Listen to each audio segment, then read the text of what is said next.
आज हम first flight से रॉबर्ट फ्रॉस्ट की दूसरी पोयम फायर इन आइस पढ़ेंगे। इस पोयम में पोएट ने संसार के अंत की बात की है कि संसार का अंत अग्नि से होगा या फिर बर्फ़ से। वास्तव में अग्नि और बर्फ़ क्या हैं, ये हम आगे पढ़ेंगे। चलिए शुरुआत करते हैं। Fire and ice. Some say the world will end in fire. कुछ लोग कहते हैं द वर्ल्ड विल एंड, कि संसार का अंत अग्नि से होगा, आग से होगा। सम से इन आइस, और कुछ कहते हैं कि इस दुनिया का अंत बर्फ़ से होगा, बर्फ़ के पिघलने से होगा। From what I have tested of desire. लेकिन जो मेरी इच्छा है, जो मेरी इच्छा की रुचि है, आई होल्ड विद दोज, तो मैं उन लोगों के साथ खड़ा हूँ हु फेवर फायर, जो आग के पक्ष में हैं, जो ये कहते हैं कि इस दुनिया का अंत आग से होगा।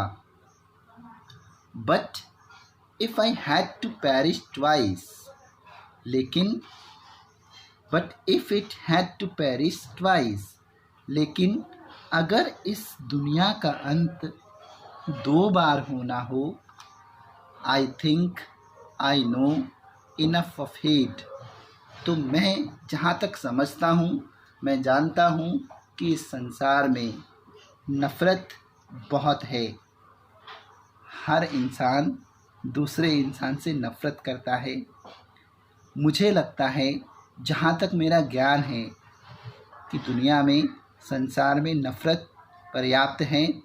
टू से दैट, तो ये कहना कि the destruction ice is also great, कि बर्फ़ से संसार का विनाश सही है, महान है। एंड वुड सफिस, और वही पर्याप्त भी होगा। दुनिया चाहे आग से समाप्त हो या फिर बर्फ़ से, कवि इस पोयम में दोनों बातों से सहमत है।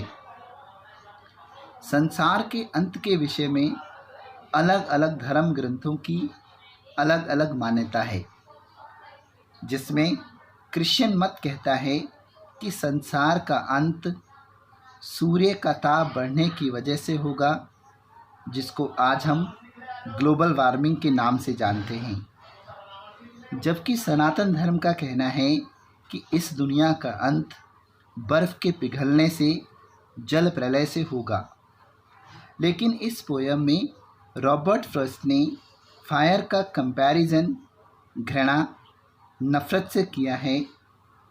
उनका मानना है लोगों के मन में एक दूसरे के प्रति ईर्ष्या या जलन की आग इतनी है कि वे दूसरे के सुख को नहीं देख सकते।